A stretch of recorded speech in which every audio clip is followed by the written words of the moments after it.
दोस्तों, कैसे हैं आप लोग। एक बार वापस से आपका स्वागत है मेरे चैनल में। और आज हम बात करेंगे राजस्थान के संत और संप्रदाय की अगली कड़ी के अंदर। इससे पिछले वाले वीडियो के अंदर हमने जो राजस्थान के प्रमुख संत और संप्रदाय थे उसके बारे में बात कर ली थी, जो हमारे दो वीडियो के अंदर जिसको हमने नोट किया था। आज हम बात करेंगे जैन और जो हमारे मुस्लिम संत संप्रदाय थे उनके बारे में। तो सबसे पहले हम बात करते हैं जैनों की। जैनों के प्रमुख संत कौन से थे और संप्रदाय कौन कौन से। सबसे पहले बात करें तो आचार्य भिक्षु स्वामी, फिर हम बात करेंगे आचार्य तुलसी जी के बारे में, फिर बात करेंगे आचार्य महाप्रज्ञ के बारे में। तो सबसे पहले बात करते हैं आचार्य भिक्षु स्वामी के बारे में। इनका जन्म कहाँ हुआ? कंटालिया पाली जिले के अंदर जो राजस्थान में पड़ता है वहाँ पे इनका जन्म हुआ। आचार्य भिक्षु स्वामी ने जैन धर्म की जो तेरापंथ शाखा है, जो श्वेतांबर की शाखा है, इसकी स्थापना की थी। अर्थात राजस्थान में इन्होंने श्वेतांबर की तेरापंथ शाखा जैन धर्म की उसको स्थापित किया था। किसने? आचार्य भिक्षु स्वामी ने। इनका जन्म कहाँ हुआ था? कंटालिया पाली। दूसरे हमारे संत थे आचार्य तुलसी। जन्म स्थान कहाँ था? लाडनू नागौर के अंदर राजस्थान में। आचार्य तुलसी क्या थे? जैन धर्म की जो तेरापंथ शाखा के 90 आचार्य थे। 1949 में आचार्य तुलसी ने समाज में नैतिक मूल्यों को बढ़ावा देने के लिए सरदार शहर से एक आंदोलन की शुरुआत की और वह था हमारा अणुव्रत आंदोलन। कौन सा? अणुव्रत आंदोलन। तो ये कई परीक्षा में पूछा जा चुका है कि अणुव्रत आंदोलन की शुरुआत किसके द्वारा की गई थी? तो इसका जवाब क्या होगा? आचार्य तुलसी। तो अणुव्रत आंदोलन की शुरुआत किसने की थी? आचार्य तुलसी। अब बात करें सरदार शहर कहाँ पड़ता? हमारे चूरू में। तो वहीं पे इन्होंने अणुव्रत आंदोलन की शुरुआत की थी। 1991 में आचार्य तुलसी ने लाडनू नागौर में जैन विश्व भारती विश्वविद्यालय की स्थापना की थी। कौन से? जैन विश्व भारती विश्वविद्यालय की स्थापना हमारे लाडनू नागौर में आचार्य तुलसी जी के द्वारा की गई थी। 1994 में आचार्य तुलसी ने सुजानगढ़ में मर्यादा महोत्सव का आयोजन किया था। इसका मर्यादा महोत्सव का आयोजन किया था। और ये सुजानगढ़ कहाँ पड़ता है? चूरू में। तो वहाँ पे उन्होंने कौन सा मर्यादा महोत्सव, ये भी एक छोटे एग्जाम है, एक पटवारी का एग्जाम था 2015-16 का। तो उसमें पूछा गया था मर्यादा महोत्सव का आयोजन कब किया, किसके द्वारा किया गया था? तो आचार्य तुलसी के द्वारा सुजानगढ़ चूरू में किया गया था। आचार्य तुलसी ने, किसने? आचार्य तुलसी ने विसर्जन या बांटने पर बल दिया था। अर्थात आपके पास जो भी है आप उसको, जो गरीब है या जिनको उसकी जरूरत है, उनमें आप बांट दो। इसमें सबसे ज्यादा बल किसने दिया? आचार्य तुलसी ने। आचार्य तुलसी कहते थे इंसान पहले इंसान है, बाद में वो हिंदू है या फिर मुसलमान है। तो वो क्या कहते थे? इंसान पहले इंसान है, बाद में हिंदू है, मुसलमान है। अर्थात आप किसी भी मामले में व्यक्ति में धर्म के आधार पर भेदभाव न करें, इंसान को इंसान माने और उसकी सेवा करें। अगले हमारे आचार्य थे कौन? आचार्य महाप्रज्ञ। जन्म स्थान का टमकोर झुंझुनू था। जन्म स्थान कहाँ था? टमकोर झुंझुनू के अंदर उन्होंने जन्म लिया। और आचार्य महाप्रज्ञ भी जो हमारे तेरापंथ शाखा थे इसके 10वें गुरु थे। इस तरह हम 3 गुरुओं के बारे में बात कर रहे हैं। पहले गुरु हमारे कौन से थे? पहले गुरु हमारे आचार्य भिक्षु स्वामी थे। इन्होंने तेरापंथी शाखा की शुरुआत की थी, स्थापना की थी राजस्थान में। दूसरे गुरु हमारे आचार्य तुलसी थे, वे इसी शाखा के 9वें गुरु थे। और तीसरे आचार्य हमारे आचार्य महाप्रज्ञ, वे इसी शाखा के कौन से? आचार्य तुलसी के बाद 10वें गुरु थे। जो हमारे आचार्य महाप्रज्ञ थे इन्होंने अणुव्रत आंदोलन में बहुत बड़ी भूमिका निभाई थी। तो जैसे हमने आचार्य तुलसी के बारे में पढ़ा कि उन्होंने अणुव्रत आंदोलन की शुरुआत की थी, तो इन्होंने इसमें सबसे बड़ी भूमिका निभाई थी। अब चरित्र निर्माण और सर्वांगीण विकास के लिए आचार्य महाप्रज्ञ ने 1979 में शिक्षा में साइंसेज ऑफ लिविंग इसकी शुरुआत की थी। शिक्षा में क्या एक नई शाखा की शुरुआत की, वो थी हमारी sciences of living. Acharya Mahapragya ने क्या किया? 2001 में सुजानगढ़ में अहिंसा यात्रा की शुरुआत की थी। 2001 में क्या? सुजानगढ़ में अहिंसा यात्रा की शुरुआत की थी। सुजानगढ़ कहाँ? हमारे चूरू में। बात करें 2003 की, तो 2003 में सूरत गुजरात में डॉक्टर एपीजे अब्दुल कलाम उस समय उस भारत के राष्ट्रपति थे। उन्होंने सर्वधर्म सम्मेलन का आयोजन करवाया, जिसकी अध्यक्षता किसने की थी? आचार्य महाप्रज्ञ ने। तो उस समय के हमारे राष्ट्रपति 2003 में राष्ट्रपति कौन थे? हमारे डॉक्टर एपीजे अब्दुल कलाम।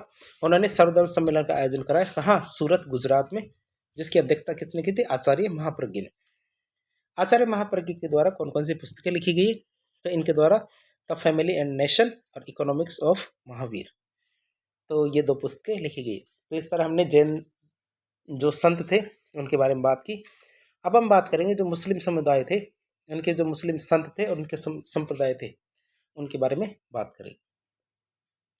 बात करें मुस्लिम संत और संप्रदाय की, तो इसके अंदर हम लालदास जी के बारे में पढ़ेंगे, नरहड़ के पीर, सैयद फखरुद्दीन, ख्वाजा मोइनुद्दीन चिश्ती, शेख हमीदुद्दीन नागौरी, शेख फरीदुद्दीन, ख्वाजा मखदूम हुसैन नागौरी। इनके नाम आप जो सूफी सन आंदोलन था उसके अंदर भी सुना होगा आपने। शेख बुरहान चिश्ती, शेख कबीर चिश्ती, शेख इसहाक मगरिबी, शेख अहमद शाह गुलाम इमाम जिन्हें शेख मानू भी कहते हैं, गुलाम मोइनुद्दीन या चांद शाह, काजी हमीदुद्दीन नागौरी, क्या काजी हमीदुद्दीन नागौरी, रसूल शाह। तो इस तरह हम 15 मुस्लिम संतों के बारे में पढ़ेंगे। पहले बात करते लालदास जी के बारे में। नाम से देख के कभी नहीं लगता कि ये मुस्लिम संप्रदाय से संबंधित है, लेकिन आपको याद रखना लालदास जी किससे संबंधित है, मुस्लिम संप्रदाय से। अब इनसे जन्म की बात करें तो धौलीधूप अलवर के अंदर इनका जन्म हुआ, और इनका जन्म क्या एक मेव परिवार में हुआ था, और मेव क्या एक मुस्लिम जाति है। तो लालदास जी क्या थे, एक लकड़हारे थे। इनके पिता चांदमल थे और माता जी इनकी समदा थी। चांदमल जी इनके पिताजी और समदा जी इनकी माता जी थी। गुरु की बात करें तो इनके गुरु थे गद्दन चिश्ती। तो इनके गुरु कौन थे, गद्दन चिश्ती इनके गुरु थे। और इनके पुत्र कौन थे, कुतुब खां। कुतुब खां इनके पुत्र थे। इनकी समाधि कहाँ, शेरपुर अलवर के अंदर। इनकी समाधि कहाँ, शेरपुर अलवर में। और इनका जो मुख्य केंद्र था ये नगला जहाज भरतपुर में था।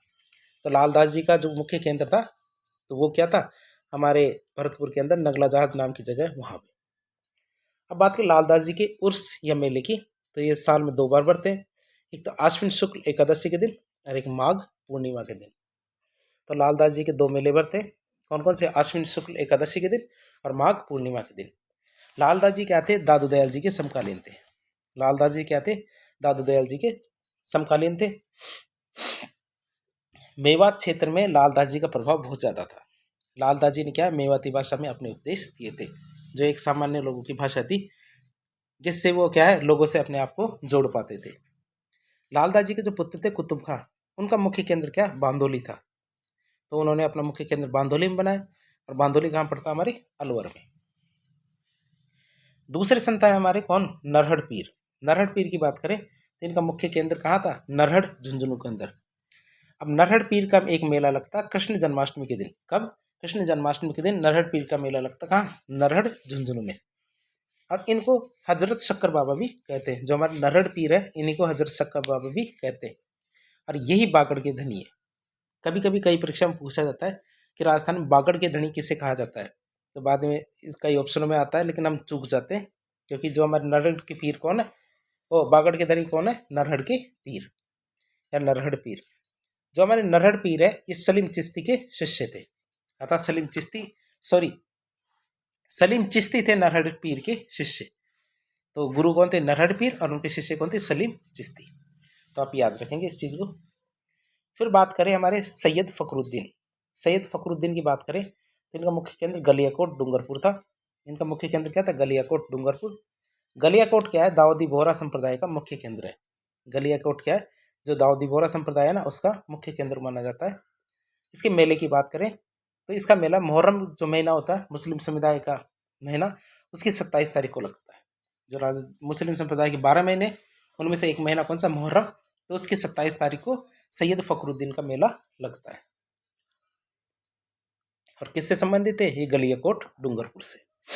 फिर आता है हमारा ख्वाजा मोइनुद्दीन चिश्ती। क्या, ख्वाजा मोइनुद्दीन चिश्ती, इनका जन्म संजर ईरान में हुआ था। इनके गुरु कौन थे, ख्वाजा उस्मान हारूनी। इनके गुरु का नाम क्या था, ख्वाजा उस्मान हारूनी।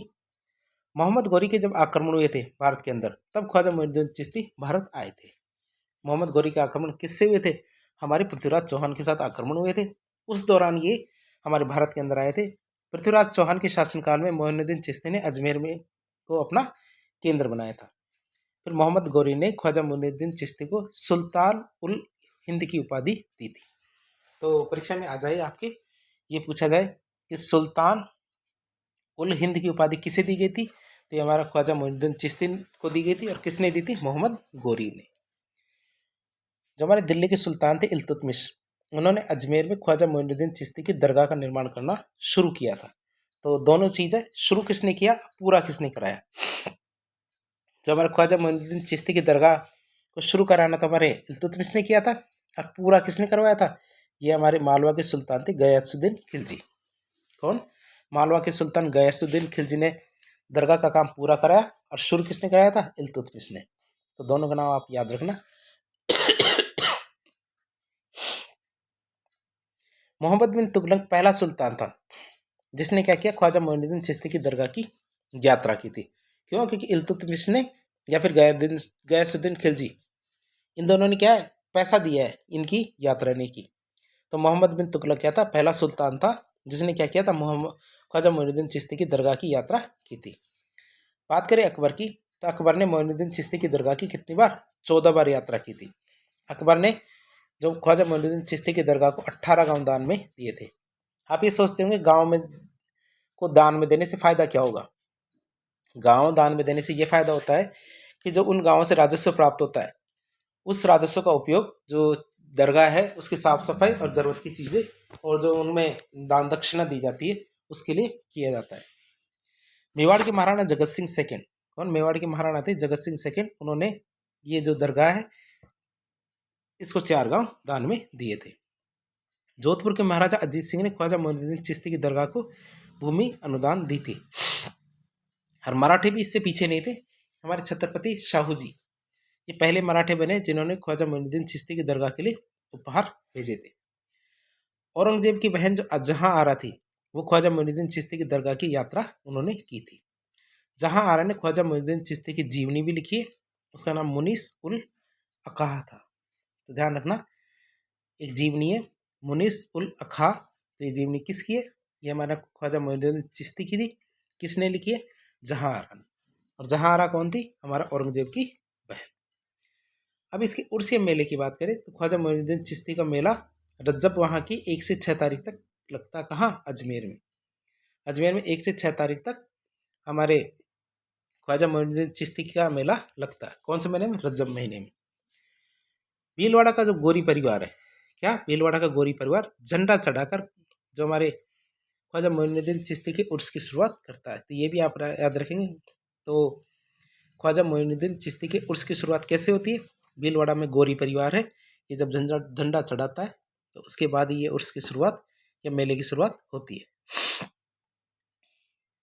अजमेर में ख्वाजा मोइनुद्दीन चिश्ती की दरगाह में रज्जब माह की 6 तारीख को कुल की रस्म निभाई जाती है। कौन सी, कुल की रस्म निभाई जाती है। अजमेर में ख्वाजा मोइनुद्दीन चिश्ती की दरगाह में रज्जब माह की 9 तारीख को बड़े कुल की रस्म निभाई जाती है। तो 6 तारीख को तो कुल की रस्म और 9 तारीख को बड़े कुल की रस्म निभाई जाती है। अब बात करेंगे बीबी हाफिज जमाल की। किसकी, बीबी हाफिज जमाल की बात करें तो ये कौन थी, ये हमारे ख्वाजा मोइनुद्दीन चिश्ती की बेटी थी। जो हमारे ख्वाजा मोइनुद्दीन चिश्ती थे, इनकी बेटी का नाम क्या था, बीबी हाफिज जमाल। जो हमारी बीबी हाफिज जमाल थी, इनकी मज़ार राजस्थान के अजमेर में ही है। और ख्वाजा मोइनुद्दीन चिश्ती के वंशजों ने दूसरी जगह पे भी चिश्ती संप्रदाय का प्रचार प्रसार किया था। जैसे हमारे फखरुद्दीन ये सरवाड़ अजमेर चले गए थे, और हिसामुद्दीन क्या है, हिसामुद्दीन सोख्ता ये हमारे सांबर जयपुर चले गए थे। तो ऐसा नहीं थे कि केवल अजमेर में ही थे, अजमेर से थोड़ा दूर भी गए थे। अगले हमारे मुस्लिम संत आते हैं शेख हमीदुद्दीन नागौरी। कौन, शेख हमीदुद्दीन नागौरी। इनका जन्म दिल्ली में हुआ। इनके गुरु ख्वाजा मोइनुद्दीन चिश्ती थे। पत्नी इनकी बीबी खदीना थी। इनकी बीबी क्या थी, खदीना थी। ख्वाजा मोइनुद्दीन चिश्ती ने शेख हमीदुद्दीन नागौरी को सुल्तान उत तारिकीन की उपाधि दी थी। ये लाइन आप याद रखेंगे, कौन सी, सुल्तान उत तारिकीन की उपाधि किसने किसको दी थी। तो ख्वाजा मोइनुद्दीन चिश्ती ने ये उपाधि शेख हमीदुद्दीन नागौरी को दी थी। उपाधि का नाम क्या है, आप इनको आप हल्के में ना लें, इन जो चीज़ें हैं इनको कई बार परीक्षा में सीधी सीधी पूछ ली जाती है और आप चूक जाएंगे अगर इस पर कॉन्सेंट्रेट या गौर नहीं करेंगे तो उपाधि का नाम है सुल्तान उत तारिकीन। फिर बात करें शेख हमीदुद्दीन नागौरी सुआल गांव में क्या करते थे, खेती करते थे। सुआल गांव हमारे नागौर में पड़ता है। शेख हमीदुद्दीन नागौरी क्या पूर्णतः शाकाहारी थे। ये भी क्या है, कई बार कथनों में पूछ लिया जाता है, क्योंकि जो मुस्लिम संप्रदाय होता है तो उसके अंदर बहुत कम ऐसे लोग होते हैं जो शाकाहारी होते हैं, नहीं तो लगभग सभी मांसाहारी और शाकाहारी दोनों होते हैं। तो हमारे शेख हमीदुद्दीन नागौरी क्या थे, पूर्णतः शाकाहारी थे खुद खेती किया करते थे। शेख हमीदुद्दीन नागौरी के निवास को क्या कहते थे? फूल महल कहते थे। और इनकी जो पत्नी थी बीबी खतीना, ये भी एक तरह की आध्यात्मिक महिला थी। ये भी क्या थी? एक आध्यात्मिक महिला थी। इल्तुतमिश ने क्या किया? शेख हमीदुद्दीन नागौरी के सम्मान में नागौर में बुलंद दरवाजे का निर्माण करवाया था। और बुलंद दरवाजे को क्या बोलते हैं? अतारकिन का दरवाजा। तो इसके पीछे एक कहानी है, तो कहानी की बात बताता हूँ मैं आपको। तो कहानी ये है कि इल्तुतमिश क्या थे? ये हमारे ख्वाजा शेख हमीदुद्दीन नागौरी से काफ़ी ज़्यादा प्रभावित थे। वे इनके पास आते हैं, वे कहते हैं कि आप के लिए मैं क्या सेवा कर सकता हूँ? यदि आपको पैसा चाहिए पैसा ले लीजिए, गांव दान में चाहिए गांव दान में ले लीजिए, यदि आप आपके खानका का निर्माण करवाना चाहते हैं तो वो कर लीजिए। फिर हमारे जो शेख हमीदुद्दीन नागौरी थे, इन्होंने कहा कि मैं अपना खर्चा खुद उठाता हूँ, मैं खुद खेती करता हूँ, मुझे किसी भी तरह के गलत शौक नहीं है। साथ ही साथ क्या कि मैं पूर्णतः शाकाहारी हूँ, तो इस तरह मुझे किसी की मदद नहीं चाहिए। अब क्या है कि ये जो उपाधि है जो ख्वाजा मोइनुद्दीन चिश्ती ने तारकीन की उपाधि किसे दी थी? हमीदुद्दीन नागौरी को। तो फिर हमारे इल्तुतमिश ने कहा कि महाराज मैं आपके लिए तो कुछ ना कुछ तो करके जाऊंगा। फिर उन्होंने कहा कि आप मेरे जो क्षेत्र है, नागौर वाला क्षेत्र है, आप इससे बाहर चले जाइए, अब उसके बाद आप जो चाहे वो कीजिए। तो फिर नागौर का उनका जो क्षेत्र था हमारे शेख हमीदुद्दीन नागौरी का, क्योंकि नाम में नागौर है, तो नागौर के क्षेत्र के बाहर जाके एक गेट का निर्माण करवाया इल्तुतमिश ने। उसका नाम क्या था? बुलंद दरवाज़ा। कौन सा था? बुलंद दरवाजे का निर्माण करवाया नागौर के अंदर। और ये दरवाज़ा है, इसको अतारकिन का दरवाज़ा कहा जाता है। क्यों? क्योंकि अतारकिन मतलब शेख हमीदुद्दीन नागौरी। ये उपाधि किसने दी थी? शेख ख्वाजा मोइनुद्दीन चिश्ती ने इनको अतारकिन की उपाधि दी थी, इसीलिए इसे अतारकिन का दरवाज़ा कहते हैं। और यदि आप इसे गूगल में सर्च करेंगे तो ये कभी नहीं मिलेगा कि अतारकिन का दरवाज़ा कहाँ है। अगर मिलता तो मैं भी लगा देता, लेकिन ये उपाधि का आप ध्यान रखना, अतारकिन का दरवाज़ा, ये इसमें अतारकिन किसकी उपाधि है ये सब याद रखें। अगले हमारे जो संत है वो है शेख फरीदुद्दीन। कौन? शेख फरीदुद्दीन। तो शेख फरीदुद्दीन की बात करें तो शेख हमीदुद्दीन नागौरी के पोते थे। तो शेख हमीदुद्दीन नागौरी है, इनके पोते थे शेख फरीदुद्दीन। शेख फरीदुद्दीन मोहम्मद बिन तुगलक के समकालीन थे, अर्थात उसी समय थे। शेख फरीदुद्दीन ने शेख हमीदुद्दीन नागौरी को क्या मलफूजात तैयार कराया था? क्या करवाया था? मलफूजात तैयार करवाया था। शेख फरीदुद्दीन के द्वारा शेख हमीदुद्दीन नागौरी का तैयार किया गया मलफूजात, क्या नाम था उसका? सुरूर उस सुदूर। तो आप समझते हैं मलफूजात किसे कहते हैं? मलफूजात का मतलब होता है जो संत होते हैं, जब उनकी बातें कही जाती है तो यदि आप उनको नोट नहीं करेंगे कहीं पे तो थोड़े दिनों के बाद लोग उनको बातों को भूल जाएंगे। तो कुछ लोग क्या करते थे, उनकी जो कही गई बातें होती थी उनको नोट करते थे और उनको एक क्या बुक के अंदर छापने की कोशिश करते थे। तो जो बुक होती थी उसे मलफूजात कहते थे। तो हमारे शेख फरीदुद्दीन ने क्या किया? शेख फरीदुद्दीन ने शेख हमीदुद्दीन नागौरी का मलफूजात अर्थात उनकी जो कहावतें थी, बातें थी, उनका मलफूजात तैयार कराया, अर्थात उनकी बातों को नोट करवाया। और जो मलफूजात था उसका नाम रखा उन्होंने सुरूर उस सुदूर। आप इसे याद रखेंगे। तो इसको यदि प्रॉपर भाषा में देखें, मलफूजात किसे कहते हैं? सूफी संतों के उपदेशों को जिन पुस्तकों में लिखा जाता है उन्हें मलफूजात कहते हैं। फिर बात करें ख्वाजा हमीद मखदूम हुसैन नागौरी की। किसकी बात करें? ख्वाजा मखदूम हुसैन नागौरी की। तो ख्वाजा मखदूम हुसैन नागौरी चिश्ती संप्रदाय के एक संत थे। ये जो हमारे ख्वाजा मखदूम हुसैन नागौरी है, ये कुरान के इन्होंने 30 ग्रंथ तैयार करवाए थे, जिन्हें नूरुन नबी कहते हैं। क्या कहते हैं? नूरुन नबी कहते हैं। तो 30 ग्रंथ है कुरान के उनके। ख्वाजा मखदूम हुसैन नागौरी ने नागौर में रसूलबाड़ी नामक एक बगीचे का निर्माण करवाया था। किसका? रसूलबाड़ी नामक एक बगीचे का निर्माण करवाया। ख्वाजा मखदूम हुसैन नागौरी ने नागौर में मुस्तफ़ा सागर नामक तालाब भी बनवाया। तालाब का नाम क्या? मुस्तफ़ा सागर तालाब। मांडू के सुल्तान ने ये ख्वाजा मखदूम हुसैन नागौरी को पैसा भेजा था। अतः ख्वाजा मखदूम हुसैन नागौरी ने अजमेर में ख्वाजा मोइनुद्दीन चिश्ती की दरगाह पर गुंबद और नागौर में शेख हमीदुद्दीन नागौरी की दरगाह के चारों तरफ 4 दीवारी का निर्माण करवाया। तो ये बात भी आप देख लीजिए कि मांडू के जो सुल्तान है, तुल्तान नहीं सुल्तान है, ठीक है। तो मांडू के जो सुल्तान थे उन्होंने पैसा भेजा किसे? ख्वाजा मखदूम हुसैन नागौरी को। फिर ख्वाजा मखदूम हुसैन नागौरी ने क्या किया, उस पैसे का उपयोग किस में किया। एक तो हमारे ख्वाजा मोइनुद्दीन चिश्ती थी, उनके दरगाह पे जो गुम्बद लगा हुआ है, यदि आपने देखा हो तो उस गुम्बद का निर्माण करवाया। साथ ही साथ शेख हमीदुद्दीन नागौरी की दरगाह के चारों तरफ की चार दीवारी का निर्माण करवाया उस पैसे से। अब मांडू की बात करें, मांडू कहाँ पड़ता है, हमारे मालवा में। मांडू का किला बहुत बढ़िया किला है। अगले हमारे संत आते हैं शेख बुरहान चिश्ती। तालागोला जयपुर के अंदर इनका मुख्य केंद्र था। जयपुर के राजा तालागोला में जयपुर के राजा थे, तालागोला में शेख बुरहान चिश्ती की दरगाह से कर नहीं लेते थे। तो जयपुर के राजा क्या करते थे, जो शेख बुरहान चिश्ती की दरगाह से किसी प्रकार का टैक्स नहीं लिया करते थे। रो अफगानिस्तान के जो अफगान है उनमें शेख बुरहान चिश्ती का बहुत ज़्यादा प्रभाव था। फिर अगले आते हैं शेख कबीर चिश्ती। तो शेख कबीर चिश्ती शुरू में तो नागौर में रहते थे, बाद में फिर अहमदाबाद चले गए। अगले संत आते हैं हमारे शेख इसहाक मगरिबी। इनका मुख्य केंद्र खाटू नागौर जिला था। अगले संत हमारे शेख अहमद है। तो शेख अहमद की बात करें तो शेख अहमद के गुरु थे हमारे शेख इसहाक मगरिबी। शेख अहमद शेख इसहाक मगरिबी के शिष्य थे।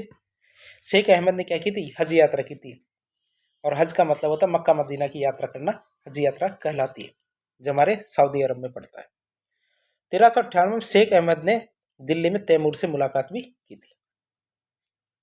बाद में सुल्तान मुजफ्फर शाह के बुलाने पे शेख अहमद कहाँ चले गए, गुजरात चले गए। शेख अहमद ने सरखेज को अपना मुख्य केंद्र बनाया। तो आप केंद्र का नाम सबके याद रखेंगे, तो इन्होंने अपना केंद्र किसे बनाया, सरखेज। इनका केंद्र कौन सा, सरखेज है। बात करें सरखेज कहाँ पड़ता है, हमारे गुजरात में। शेख अहमद की खानकाह को कहाँ पे, सरखेज के अंदर। खानकाह वो होती है जहाँ पे जो संत होते हैं, मुस्लिम संत, वो रह के अपने उपदेश देते हैं। और शेख अहमद की मदरसा वो भी हमारे कहाँ है, सरखेज में। मदरसा भी आप समझते हो किसे कहते हैं, जहाँ पे संत पढ़ाते हैं उन्हें मदरसा कहते हैं।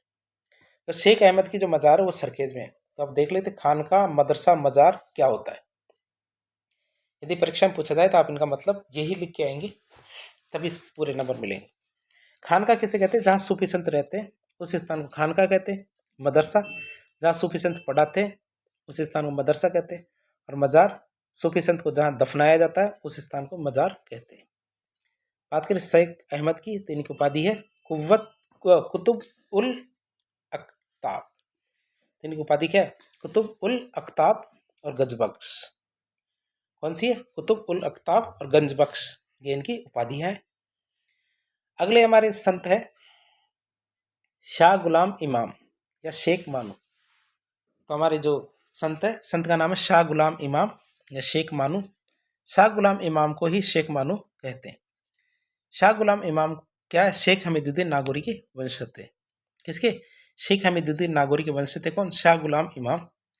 और इनके मुख्य केंद्र मज़ार कहाँ है, सिंघाना झुंझुनू। ये हमारे तांबे के लिए प्रसिद्ध है, खेतड़ी सिंघाना झुंझुनू का क्षेत्र, वहाँ इनकी मज़ार है। अगले हमारे संत आते हैं गुलाम मोहिनुद्दीन, जिनको चांद शाह के नाम से जाना जाता है। गुलाम मोहिनुद्दीन को ही चांद शाह कहते हैं। और इनका मुख्य केंद्र क्या है, इनका मुख्य केंद्र सिंघाना झुंझुनू है। अगले हमारे संत आते हैं काजी हमीदुद्दीन नागौरी। अबुल फजल की बात करें तो काजी हमीदुद्दीन नागौरी 3 साल तक नागौर में ही काजी बन के रहे थे। इनके गुरु थे शेख शिहाबुद्दीन। काजी हमीदुद्दीन नागौरी की बात करें तो इन्होंने नागौर को सोहरावर्दी संप्रदाय का मुख्य केंद्र बनाया था। जो मुस्लिम संप्रदाय में जो सूफी संत है उनके क्या है, बहुत सारे संप्रदाय होते हैं, उनमें से एक क्या है, सोहरावर्दी संप्रदाय। तो उसका मुख्य केंद्र किसने बनाया, काजी हमीदुद्दीन नागौरी ने। और इनकी मज़ार कहाँ पे, दिल्ली में। अगले संत आते हैं हमारे रसूल शाह। रसूल शाह की बात करते हैं, इनका मुख्य केंद्र बहादुरपुर अलवर जिला है। इनके गुरु है नियामत खां उल्ला। क्या, नियामत उल्ला खां इनके गुरु थे। रसूल शाह ने रसूल शाही संप्रदाय चलाया था। रसूल शाही संप्रदाय के लोग क्या है, शराब पीते थे। तो इस तरह हमने इस लेक्चर में जैन और मुस्लिम संप्रदाय के संत और संप्रदाय के बारे में बात की। तो इस प्रकार के इन्फॉर्मेटिव वीडियोस देखने के लिए हमारे चैनल से जुड़े। वीडियो यदि पसंद आता है तो वीडियो को लाइक करें, चैनल को सब्सक्राइब करें, अपने दोस्तों के साथ शेयर करें। ये हमारा प्रयास है जो ज़्यादा से ज़्यादा ज्ञान को फ्री में और आसान तरीके से उपलब्ध कराने का। तो हमारी इस कोशिश के साथ जुड़े। धन्यवाद।